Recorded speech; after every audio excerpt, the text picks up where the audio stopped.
बिस्मिल्लाहिर्रहमानिर्रहीम। दोस्तों अस्सलाम वालेकुम। अरशद लोधी कम ਦੀਆਂ ਗੱਲਾਂ ਨਾਲ ਹਾਜ਼ਰ ਖਿਦਮਤ ਹੈ। ਕੀ ਹਾਲ ਜੀ? ਠੀਕ ਠਾਕ ਹੋ? ਖਰੀਅਤ ਨਾਲ?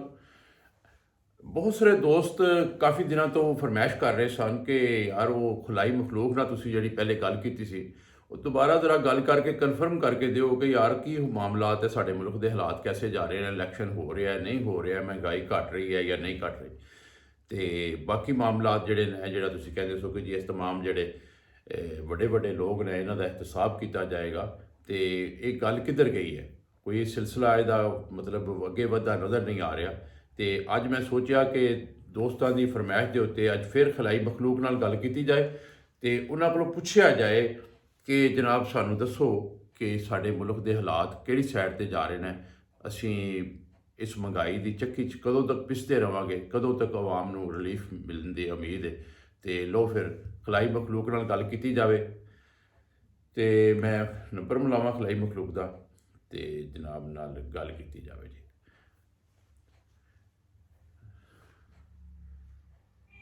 जी जी अस्सलाम वालेकुम जनाब, अस्सलाम वालेकुम। अरशद लोधी सर, अरशद लोधी। हाँ जी हाँ जी, मसरूफ तो रही है ना? चलो चलो बेहतर हो गया। हाँ जी हाँ जी। ਉਹ ਸਰ ਜੀ ਇਸ ਤਰ੍ਹਾਂ ਸੀ ਕਿ ਬਸ ਕੁਝ ਦੋਸਤ ਜਿਹੜੇ ਨੇ ਕਾਫੀ ਮਤਲਬ ਫੋਨ ਕਰ ਰਹੇ ਸਨ, ਪੁੱਛ ਰਹੇ ਸਨ ਕਿ ਜੇ ਤੁਸੀਂ ਸਾਨੂੰ ਇਨਫੋਰਮੇਸ਼ਨ ਦਿੱਤੀ ਸੀ ਕਿ ਜੀ ਖਲਾਈ ਮਖਲੂਕ ਜਿਹੜੇ ਨਾਲ ਦੇ ਹਵਾਲੇ ਨਾਲ ਕਿ ਜਨਾਬ ਕਾਫੀ ਮੁਲਕ ਦੇ ਵਿੱਚ ਬਿਹਤਰੀ ਆ ਰਹੀ ਹੈ, ਜਿਹੜੇ ਵੱਡੇ ਵੱਡੇ ਮਗਰਮੱਛ ਨੇ ਇਹਨਾਂ ਨੂੰ ਫੜਿਆ ਜਾਏਗਾ, ਇਹਨਾਂ ਦਾ ਇਹਤਸਾਬ ਕੀਤਾ ਜਾਏਗਾ, ਤੇ ਉਹ ਕਿੱਧਰ ਗੱਲ ਲੱਗੀ? ਕਿਉਂਕਿ ਮਹਿੰਗਾਈ ਤਾਂ ਉਸ ਤਰ੍ਹਾਂ ਹੀ ਵੱਧਦੀ ਜਾ ਰਹੀ ਹੈ, ਸਾਰੇ ਮਾਮਲਾਤ ਤਾਂ ਖਰਾਬ ਹੁੰਦੇ ਜਾ ਰਹੇ ਨੇ, ਕੋਈ ਪੈਟਰੋਲ ਵੀ ਵੱਧਦਾ ਜਾ ਰਿਹਾ ਹੈ, ਤੇ ਮਤਲਬ ਦੱਸੋ ਜ਼ਰਾ ਗੱਲ। जी जी हाँ जी जी, बेहतर हो गया। अच्छा जी, अच्छा ठीक है। अच्छा अच्छा अच्छा, मतलब है कि मैं मतलब अपने दोस्तों ਨੂੰ ਇਹ ਦੱਸ ਦਿਆਂ ਕਿ ਜੀ ਕਿ ਵੱਡੇ ਵੱਡੇ ਮਗਰਮੱਛ ਜਿਹੜੇ ਨੇ ਇਹਨਾਂ ਤੇ ਹੱਥ ਪਾਣੇ ਸ਼ੁਰੂ ਹੋ ਗਏ ਨੇ। ਅੱਛਾ, मतलब ज़ाहिर सानू नज़र नहीं आ रहे, लेकिन अंदर खाते हुए तुसी मतलब इन्हों ने कार्रवाई शुरू कर दी है। और अच्छा इन्हों को पैसा भी लैना। अच्छा माशाल्लाह जी, बड़ी गल है। मतलब कुछ लोगों को पैसा जोड़ा ना वो बरामद भी होया है, मतलब जिन्हों के मतलब जिन्होंने फड़िया गया उन्होंने को पैसे भी बरामद होए ने। ठीक हो गया, ठीक हो गया। तो मजीद जोड़े वड्डे मगरमच्छ रहे उन्होंने तुसी अनकरीब जोड़ा मतलब वो हथ पाने की कोशिश करोगे, मतलब कोशिश करोगे, मैं सॉरी मैं गलत कह बैठा, मतलब उन्होंने तुम फड़ लोगे। अच्छा अच्छा अच्छा अच्छा। तो सर जी ये दसो कि जो इलैक्शन लुक्शन मतलब बड़ा जोर शोर ना सुन रहे हैं कि जी जनवरी च इलैक्शन हो रहा है, ये वो मामला, तो की ख्याल है? अच्छा, मतलब सब हवाई गल है, कोई इलैक्शन नहीं है? बिल्कुल सर बिल्कुल, मैं तो जनाब पहले ये कह चुके हैं कि इलैक्शन जोड़ा है, चूँकि साडा मुल्क इस वेले इलैक्शन का मुतहबल नहीं है। जी जी हाँ जी सर, अरबां रुपया खर्च होता है, बिल्कुल सही कह रहे हो तुसीं। हाँ बिल्कुल बिल्कुल, यही गल सर, यही गल कि भैन चो ये मतलब मामला जोड़े ने कोई 1500-1600 बंदा आके तो मुल्क में लुटना शुरू कर दे, तो वो बेहतर है कि 12-14 बंदियां की कबीना बना के तो मुल्क में चलाया जाए। हाँ मतलब उदों तक चलता रहेगा सिलसिला जो तक मुल्क अपनी पटरी ते नहीं आ जाता। हाँ ठीक है ठीक है, बिल्कुल जी बिल्कुल, जाहिर है मुल्क में बेहतर करना, तो जाहिर असल गल तो मुल्क में बेहतर करना ना जी। ये तो कोई नहीं कि इकतदार के मज़े लैना, तो हर बंदा ही चाहता कि मैं इकतदार के मज़े ले ला, लेकिन असल जोड़ा हक है वो ये है कि मुल्क में असल पटरी ते लिया जाए, डॉलर की कीमत जी वापस मतलब 200 के लगभग आ जाए। हाँ हाँ, सोना भी 150 मतलब लख के लगभग आ जाएगा, बेहतर हो गया।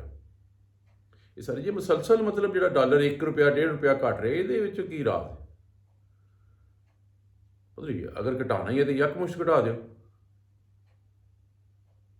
अच्छा अच्छा अच्छा अच्छा, हाँ ठीक ठीक है ना, गल है समझ आई ना जी, बिल्कुल सही है, बिल्कुल सही है। मतलब जो असूल है, जो तरीकाकार है, मतलब जो इंटरनेशनली जो वो मुताबिक साड़ी इकानमी जिथे जिथे मतलब आ रही है वो मुताबिक रेट घट रहे हैं।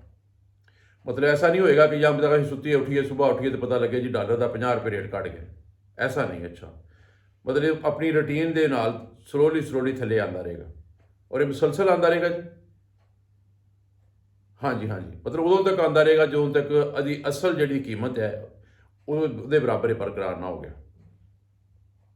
ਸਰ ਇਹਦੇ ਵਿੱਚ ਇਹ ਹੈ ਕਿ ਮੁਲਕ ਦੀ ਜਿਹੜੀ ਕਰਜ਼ਾ ਹੈ ਜਿਹੜਾ ਮੁਲਕ ਦਾ, ਕਿਉਂਕਿ ਉਹਦੇ ਡਾਲਰਾਂ 'ਚ ਹੁੰਦਾ ਹੈ ਅਤੇ ਡਾਲਰ ਦੀ ਕੀਮਤ ਘਟਣ ਨਾਲ ਉਹਦੇ 'ਚ ਵੀ ਕੋਈ ਫਰਕ ਪੈਂਦਾ ਹੈ, ਬਹੁਤ ਜ਼ਿਆਦਾ ਪੈਂਦਾ, ਬਹੁਤ ਜ਼ਿਆਦਾ ਪੈਂਦਾ। ਬਿਲਕੁਲ ਇਸ ਤਰ੍ਹਾਂ ਹੀ ਸਰ ਜੀ, ਕਿਉਂਕਿ ਅਸੀਂ ਤਾਂ ਜਿਹੜੀ ਉਹਨਾਂ ਦੀ ਵਾਪਸੀ ਕਰਨੀ ਹੈ ਉਹ ਡਾਲਰਾਂ 'ਚ ਹੀ ਕਰਨੀ ਹੈ ਨਾ ਜੀ। ਬਿਲਕੁਲ ਬਿਲਕੁਲ, ਠੀਕ ਹੋ ਗਿਆ, ਠੀਕ ਹੋ ਗਿਆ ਜੀ। ਅੱਛਾ ਅੱਛਾ ਅੱਛਾ ਅੱਛਾ, ਮਤਲਬ ਇਹਨੂੰ ਜਮ੍ਹਾਂ ਫਰੀ ਕਰਕੇ ਦੇਖੀਏ ਤਾਂ ਬਹੁਤ ਜ਼ਿਆਦਾ ਫਰਕ ਪੈ ਜਾਂਦਾ। ਮਤਲਬ ਅਗਰ ਡਾਲਰ ਦੀ ਕੀਮਤ 100 ਰੁਪਇਆ ਫਰਜ਼ ਕਰੋ ਘਟ ਜਾਂਦੀ ਹੈ, ਤਾਂ ਇਹਦਾ ਮਤਲਬ ਹੈ ਕਿ 33% ਮੁਲਕ ਦਾ ਕਰਜ਼ਾ ਜਿਹੜਾ ਉਹ ਸਮਝ ਲਓ ਆਟੋਮੈਟਿਕ ਹੀ ਉਤਰ ਗਿਆ। ਸਰ ਬੜੀ ਅੱਛੀ ਬਾਤ ਹੈ, ਬੜੀ ਅੱਛੀ ਬਾਤ ਹੈ ਯਾਰ। ਇਹੀ ਸਰ ਦੇਖੋ ਨਾ, ਅੱਛੀ ਸੋਚ ਹੈ ਨਾ ਜਿਹਦੀ ਵਜ੍ਹਾ ਤੋਂ ਮਤਲਬ ਮੁਲਕ ਜਿਹੜਾ ਉਹ ਬਿਹਤਰੀ ਤਰਫ ਜਾਏਗਾ ਇਨਸ਼ਾ ਅੱਲਾਹ ਤਾਲਾ। ਠੀਕ ਹੋ ਗਿਆ, ਠੀਕ ਹੋ ਗਿਆ। ਮਤਲਬ ਜਦੋਂ ਤੱਕ ਕਿਸ਼ਤ ਆਉਣ ਦਾ ਵਕਤ ਆਏਗਾ ਇਨਸ਼ਾ ਅੱਲਾਹ ਤਾਲਾ ਡਾਲਰ ਮਜ਼ੀਦ 35-40 ਰੁਪਏ ਹੋਰ ਥੱਲੇ ਆ ਗਿਆ ਹੋਏਗਾ, 50 ਰੁਪਏ। ਹਾਂ ਅੱਛਾ ਅੱਛਾ, ਤੇ ਉਹ ਕਿਸ ਦੇਣ 'ਚ ਵੀ ਆਸਾਨੀ ਹੋ ਜਾਏਗੀ। ਬਿਲਕੁਲ ਠੀਕ ਕਹਿ ਰਹੇ ਹੋ ਤੁਸੀਂ। ਹਾਂ ਮੈਂ ਸਮਝ ਗਿਆ ਸਰ ਜੀ, ਅਗਰ 100 ਰੁਪਇਆ ਫਰਜ਼ ਕਰੋ ਕਿਸੇ ਦਾ ਦੇਣਾ ਹੋਵੇ ਤੇ ਉਹ ਮਤਲਬ 33 ਰੁਪਏ ਉੱਡ ਜਾਣ ਤੇ ਉਹ 66-67 ਰੁਪਏ ਰਹਿ ਜਾਣਗੇ। ਬਿਲਕੁਲ ਬਿਲਕੁਲ ਠੀਕ ਕਹਿ ਰਹੇ ਹੋ। ਤੇ ਸਰ ਗੋਲਡ ਦੇ ਹਵਾਲੇ ਨਾਲ ਅੱਜ ਕੱਲ੍ਹ ਚੂँਕਿ ਗੋਲਡ ਕੋਈ ਤਕਰੀਬਨ 2 ਲੱਖ ਰੁਪਏ ਦੇ ਰੇਟ ਸ਼ੇਟ ਦੇ ਆ ਗਏ ਲਾਗੇ ਛਾਗੇ, ਤੇ ਬਹੁਤ ਸਾਰੇ ਲੋਕ ਜਿਹੜੇ ਨਾ ਗੋਲਡ ਸਟਾਕ ਕਰਨਾ ਸ਼ੁਰੂ ਹੋ ਗਏ ਨੇ। ਮੋਸਟਲੀ ਦੇਖੋ ਨਾ ਮਾਰਕੀਟ ਦੇ ਵਿੱਚ ਗੋਲਡ ਜਿਹੜਾ ਉਹ ਮਿਲਦਾ ਹੀ ਨਹੀਂ ਪਿਆ। ਉਹਦੀ ਵਜ੍ਹਾ ਇਹ ਹੈ ਕਿ ਲੋਕ ਕਹਿੰਦੇ ਨੇ ਜੀ ਮਤਲਬ ਖਰੀਦਦਾਰੀ ਕਰਕੇ ਤੇ ਗੋਲਡ ਰੱਖ ਲਓ, ਤੇ ਇਹਨਾਂ ਦਾ ਕੀ ਬਣੇਗਾ? ਅੱਛਾ ਅੱਛਾ ਅੱਛਾ ਅੱਛਾ, ਬਸ ਜਿਹੜੇ ਲੋਕ ਖਰੀਦ ਰਹੇ ਨੇ ਇਹ ਵੀ ਪਛਤਾਣਗੇ ਕਿ ਯਾਰ ਅਸੀਂ ਕਿਉਂ ਇੰਨਾ ਮਹਿੰਗਾ ਖਰੀਦ ਲਿਆ। ਅੱਛਾ, ਮਤਲਬ ਮਜ਼ੀਦ ਥੱਲੇ ਆ ਰਿਹਾ। ਨਹੀਂ ਨਹੀਂ, ਇੰਟਰਨੈਸ਼ਨਲੀ ਵੀ ਤੇ ਸਰ ਜੀ ਰੇਟ ਘਟ ਰਿਹਾ ਨਾ, ਇੰਟਰਨੈਸ਼ਨਲੀ ਰੇਟ ਵੀ ਘਟ ਰਿਹਾ, ਮਤਲਬ ਉਹ ਵੀ ਤੇ ਕਾਫੀ ਘਟ ਰਿਹਾ ਨਾ। ਮਤਲਬ ਉਹ ਇੱਕ ਲਹਿਦਾ ਚੈਪਟਰ ਹੈ ਕਿ ਇੰਟਰਨੈਸ਼ਨਲੀ ਰੇਟ ਘਟ ਰਿਹਾ ਜਾਂ ਨਹੀਂ ਵੱਧ ਰਿਹਾ, ਲੇਕਿਨ ਸਾਡੇ ਮੁਲਕ ਦੇ ਜਿਹੜੀ ਇਕਾਨਮੀ ਹੈ ਉਹਦੇ ਮੁਤਾਬਕ ਰੇਟ ਜਿਹੜਾ ਉਹ ਡਾਊਨ ਹੋ ਰਿਹਾ।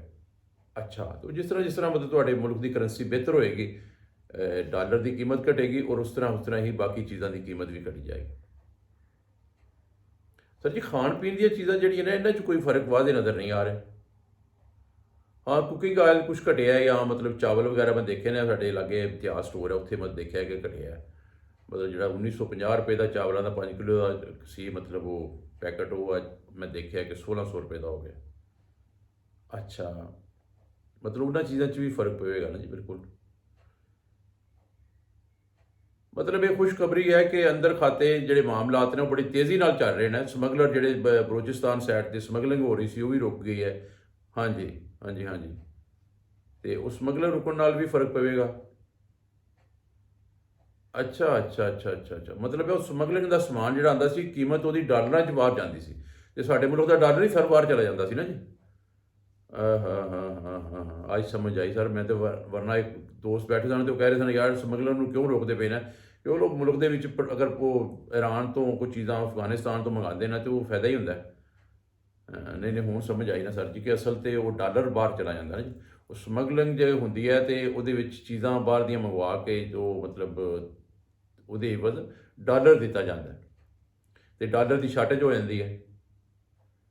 ਅੱਛਾ ਅੱਛਾ, ਤੇ ਸ਼ਾਰਟੇਜ ਦੀ ਵਜ੍ਹਾ ਤੋਂ ਮਤਲਬ ਰੇਟ ਜਿਹੜਾ ਸਾਡੇ ਮੁਲਕ ਦੇ ਵਿੱਚ ਇਨਕਰੀਜ਼ ਕਰ ਜਾਂਦਾ ਹੈ। ਅੱਛਾ, ਮਤਲਬ ਸਮਗਲਰ ਰੁਕਣ ਨਾਲ ਵੀ ਇਹਦਾ ਫਰਕ ਪੈ ਰਿਹਾ। ਦਾ ਮਤਲਬ ਜਿਹੜੀ ਸਮਗਲਿੰਗ ਤੁਸੀਂ ਰੋਕੀ ਹੈ ਉਹਦੇ ਵਿੱਚ ਵੀ ਮਤਲਬ ਬਹੁਤ ਵੱਡਾ ਕਿਰਦਾਰ ਹੈ ਇਸ ਚੀਜ਼ ਦਾ ਨਾ ਜੀ, ਕਿ ਮਤਲਬ ਉਹ ਵੀ ਡਾਲਰ ਦੇ ਰੇਟ ਨੂੰ ਥੱਲੇ ਲਿਆ ਰਿਹਾ। ਅੱਛਾ ਅੱਛਾ, ਠੀਕ ਹੋ ਗਿਆ।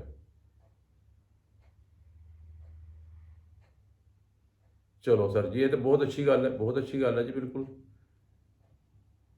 ਮਤਲਬ ਸਾਰੀ ਛੋਟੀ ਛੋਟੀਆਂ ਖੁਸ਼ਖਬਰੀਆਂ ਜਦੋਂ ਬਸ ਸੁਣਾਉਂਦੇ ਰਿਹਾ ਕਰੋ। ਜਿਸ ਤਰ੍ਹਾਂ ਇਹ ਪੈਟਰੋਲ ਮਤਲਬ ਤੁਸੀਂ ਦੱਸ ਰਹੇ ਹੋ ਕਿ ਕੁਛ ਘਟਾਇਆ ਹੈ, ਮਤਲਬ ਐਡਾ ਵੱਡਾ ਤੇ ਨਹੀਂ ਮਤਲਬ ਹੈਗਾ, ਲੇਕਿਨ ਚਲੋ ਕੁਛ ਨਾ ਕੁਛ ਥੋੜ੍ਹਾ ਬਹੁਤਾ ਰਿਲੀਫ ਆਵਾਮ ਨੂੰ ਮਿਲਦਾ ਰਹੇ। ਸਰ ਬਿਲਕੁਲ ਠੀਕ ਹੋ ਗਿਆ। ਮਤਲਬ ਮੁਸਲਸਲ ਇਸ ਤਰ੍ਹਾਂ ਘਟਦਾ ਜਾਏਗਾ ਹੁਣ, ਮਤਲਬ ਵਧਣ ਵਾਲੇ ਕੰਮ ਵਾਲਾ ਖਤਮ ਹੋ ਗਿਆ ਹੁਣ ਇਨਸ਼ਾਅੱਲਾ। ਇਸ ਤਰ੍ਹਾਂ ਹੀ ਜਿਸ ਤਰ੍ਹਾਂ ਇਹ ਮਤਲਬ ਅੱਛਾ ਅੱਛਾ ਅੱਛਾ, ਮਤਲਬ IMF ਦੇ ਨਾਲ ਜਿਹੜਾ ਮੁਆਹਦਾ ਕੀਤਾ ਸੀ ਉਹਦੀ ਵਜ੍ਹਾ ਤੋਂ ਮਤਲਬ ਇੱਕ ਦਫਾ ਉਹਨੂੰ ਵਧਾਉਣਾ ਪਿਆ, ਉਸ ਲੈਵਲ 'ਤੇ ਲਿਆਉਣਾ ਪਿਆ ਜਿੱਥੇ ਉਹ ਚਾਹੁੰਦੇ ਸਨ। ਅੱਛਾ, ਹੁਣ ਇਸ ਤਰ੍ਹਾਂ ਹੀ ਮਤਲਬ 8-8 10-10 ਕਰਕੇ ਘਟਾਈ ਜਾਓਗੇ। ਠੀਕ ਹੋ ਗਿਆ, ਠੀਕ ਹੋ ਗਿਆ। ਚਲੋ ਸਰ ਜੀ, ਇਹ ਵੀ ਕੋਈ ਮੇਰਾ ਖਿਆਲ ਹੈ ਕੋਈ ਅਗਰ ਬੜੀ ਵੱਡੀ ਗੱਲ ਹੋਏਗੀ ਅਗਰ ਤੁਸੀਂ ਇਹਨੂੰ ਮਤਲਬ 150 ਤੋਂ 200 ਦੇ ਦਰਮਿਆਨ ਵੀ ਲੈ ਆਵੋ ਪੈਟਰੋਲ ਨੂੰ, ਤੇ ਕਮ ਸੇ ਕਮ ਇੱਕ ਆਮ ਆਦਮੀ ਦੀ ਪਹੁੰਚ ਹੋ ਜਾਏਗਾ ਕਿ ਚਲੋ ਯਾਰ ਕਮ ਸੇ ਕਮ ਮੋਟਰਸਾਈਕਲ ਤੇ ਚਲਾ ਸਕਣ। ਬਿਲਕੁਲ ਸਰ, ਇਸ ਵੇਲੇ ਤਾਂ ਲੋਕਾਂ ਨੇ ਯਕੀਨ ਕਰੋ ਮੋਟਰਸਾਈਕਲ ਚਲਾਉਣਾ ਵੀ ਮੁਸ਼ਕਿਲ ਹੋ ਗਏ ਨੇ, ਲੋਕੀ ਸਾਈਕਲਾਂ ਤੇ ਆ ਗਏ ਨੇ। ਔਰ ਬਹੁਤ ਸਾਰੇ ਲੋਕ ਨੇ ਜਿਹੜੇ 2-4-5 ਮੀਲ ਦਾ ਸਫ਼ਰ ਉਹ ਕਹਿੰਦੇ ਨੇ ਯਾਰ ਪੈਦਲ ਹੀ ਕਰ ਲੈਂਦੇ ਹਾਂ, 500 ਦਾ ਤੇ ਪੈਟਰੋਲ ਲੱਗ ਜਾਂਦਾ ਹੈ। ਅੱਛਾ, ਚਲੋ ਸਰ, ਅੱਲਾਹ ਤਾਲਾ ਬਿਹਤਰ ਕਰੇਗਾ ਇਨਸ਼ਾਅੱਲਾ ਤਾਲਾ। ਮੈਂ ਸਰ ਬਿਲਕੁਲ ਦੋਸਤਾਂ ਨਾਲ ਸ਼ੇਅਰ ਕਰ ਦੇਣਾ ਇਨਸ਼ਾਅੱਲਾ ਤਾਲਾ। ਤੇ ਮਤਲਬ ਖੁਸ਼ਖਬਰੀ ਹੈ ਲੋਕਾਂ ਵਾਸਤੇ ਕਿ ਇਨਸ਼ਾਅੱਲਾ ਤਾਲਾ ਬਿਹਤਰੀ ਵਾਲੇ ਪਾਸੇ ਮੁਲਕ ਜਾ ਰਿਹਾ। ਸਰ ਦੇਖੋ, ਅਸੀਂ ਤੇ ਇਹੀ ਆਪਣੇ ਮੁਲਕ ਵਾਸਤੇ ਹੀ ਦੁਆ ਕਰਨੇ ਕਿ ਸਾਡਾ ਮੁਲਕ ਹੈ ਤੇ ਅਸੀਂ ਹਾਂ, ਕਿਉਂਕਿ ਸਾਡਾ ਤੇ ਮਰਨਾ ਜੀਣਾ ਮੁਲਕ ਨਾਲ ਹੀ ਹੈ ਨਾ ਜੀ। ਆ ਤੇ ਬਾਕੀ ਜਿਹੜੇ ਸਿਆਸਤਦਾਨ ਨੇ ਜ਼ਾਹਰ ਹੈ ਉਹ ਤੇ ਮਤਲਬ ਇਸ ਆਸ ਉਮੀਦ ਤੇ ਜਨਾਬ ਅਲੀ ਰੋਜ਼ ਮਤਲਬ ਉਹ ਆਪਣੀਆਂ ਬਿਆਨ ਦੇ ਰਹੇ ਨੇ, ਔਰ ਮਤਲਬ ਉਹ ਜੀ ਇਸ ਆਸ ਉਮੀਦ ਤੇ ਰਹੇ ਨੇ ਕਿ ਸਾਡਾ ਵਕਤ ਆਵੇ, ਅਸੀਂ ਲੁੱਟੀਏ ਪੁੱਟੀਏ ਮੁਲਕ ਨੂੰ ਤੇ ਜਨਾਬ ਅਲੀ ਇਸ ਨੂੰ ਦਿਵਾਲੀਆ ਕਰ ਦਈਏ। ਨਹੀਂ, ਐਸਾ ਨਹੀਂ ਹੋਏਗਾ। ਅੱਛਾ ਅੱਛਾ ਅੱਛਾ ਅੱਛਾ। ਨਹੀਂ ਨਹੀਂ, ਜ਼ਾਹਰ ਇਹਨਾਂ ਦੇ ਹੱਥ 'ਚ ਮੁਲਕ ਆਏਗਾ ਤੇ ਬੇੜਾ ਗਰਕ ਕਰਨਗੇ ਨਾ ਜੀ। ਜਦੋਂ ਮੁਲਕ ਜ਼ਾਹਰ ਹੈ ਤੁਸੀਂ ਬਿਹਤਰ ਸਮਝਦੇ ਹੋ, ਮਤਲਬ ਜ਼ਾਹਰ ਹੈ ਮੁਲਕ ਨੂੰ ਐਸੇ ਤਰੀਕੇ ਨਾਲ ਚਲਾਓ ਕਿ ਮੁਲਕ ਨੂੰ ਜਿਹੜਾ ਨਾ ਮਤਲਬ ਕਮ ਅਜ਼ ਕਮ ਆਪਣੀ ਪਟਰੀ ਤੇ ਆ ਜਾਏ, ਉਹ ਹਾਲਾਤ ਬਿਹਤਰ ਹੋ ਜਾਣ, ਆਵਾਮ ਜਿਹੜੀ ਉਹ ਖੁਸ਼ ਹੋ ਜਾਏ। ਸਰ ਜੀ ਇਨਸ਼ਾਅੱਲਾ ਲੋਕ ਦੁਆਵਾਂ ਦੇਣਗੇ ਜੀ, ਦੁਆਵਾਂ ਦੇਣਗੇ। ਅੱਲਾਹ ਤਾਲਾ ਖੈਰ ਕਰੇ, ਮੁਲਕ ਦੀ ਬਿਹਤਰੀ ਵਾਸਤੇ ਕੁਛ ਕਰੋ। ਸਾਨੂੰ ਇਲੈਕਸ਼ਨ ਦੀ ਤਾਂ ਹਰ ਜ਼ਰੂਰਤ ਹੀ ਨਹੀਂ ਹੈਗੀ। ਇਲੈਕਸ਼ਨ ਕੀ ਕਰਕੇ ਅਸੀਂ ਕਰਨਾ? ਆਵਾਮ ਵੀ ਨਹੀਂ ਚਾਹੁੰਦੀ ਕਿ ਇਲੈਕਸ਼ਨ ਹੋਵੇ। ਆਵਾਮ ਦਾ ਕੀ ਸਰੋਕਾਰ ਹੈ ਇਲੈਕਸ਼ਨ ਨਾਲ ਸਰ? ਆਵਾਮ ਤੇ ਦੇਖੋ ਚਾਹੁੰਦੀ ਹੈ ਕਿ ਉਹਨਾਂ ਦੇ ਨਾਲ ਦਾਲ ਰੋਟੀ ਪੂਰੀ ਹੁੰਦੀ ਰਹੇ, ਇੱਜ਼ਤ ਦੀ ਰੋਟੀ ਉਹਨਾਂ ਨੂੰ ਮਿਲਦੀ ਰਹੇ, ਹੋਰ ਕੋਈ ਮਸਲਾ ਹੀ ਨਹੀਂਗਾ। ਆਵਾਮ ਤੇ ਚਾਹੁੰਦੀ ਹੈ ਕਿ ਮਹਿੰਗਾਈ ਕੰਟਰੋਲ ਜਿਹੜੀ ਹੋਏ, ਕੋਈ ਬਿਹਤਰੀ ਵਾਲੇ ਪਾਸੇ ਆ ਜਾਏ ਤੇ ਸੁੱਖ ਦਾ ਸਾਹ ਆਵਾਮ ਲੈਣ ਨਾ ਪੈਣ। ਕੋਈ ਬਿਜਲੀ ਦੇ ਰੇਟ ਜਿਹੜੇ ਨੇ ਉਹ ਬਹੁਤ ਜ਼ਿਆਦਾ ਵੱਧ ਗਏ ਨੇ, ਉਹ ਘਟ ਜਾਣ, ਕਿਉਂਕਿ ਇਸ ਵੇਲੇ ਕਿਸੇ ਗਰੀਬ ਆਦਮੀ ਵਾਸਤੇ ਕੋਈ ਬਿਜਲੀ ਦਾ ਪੱਖਾ ਚਲਾਉਣਾ ਤੇ ਬਹੁਤ ਮੁਸ਼ਕਿਲ ਹੋ ਗਿਆ। ਬਿਹਤਰ ਹੋ ਜਾਏਗਾ ਇਨਸ਼ਾਅੱਲਾ। ਚਲੋ ਸਰ, ਬਹੁਤ ਸ਼ੁਕਰੀਆ। ਹਾਂਜੀ ਹਾਂਜੀ, ਅੱਲਾ ਹਾਫਿਜ਼ ਜੀ, ਅੱਲਾ ਹਾਫਿਜ਼। ਬਹੁਤ ਸ਼ੁਕਰੀਆ ਨਾਬ ਨਵਾਜ਼ਿਸ਼। ਥੈਂਕ ਯੂ, ਅੱਲਾ ਹਾਫਿਜ਼, ਅੱਲਾ ਹਾਫਿਜ਼।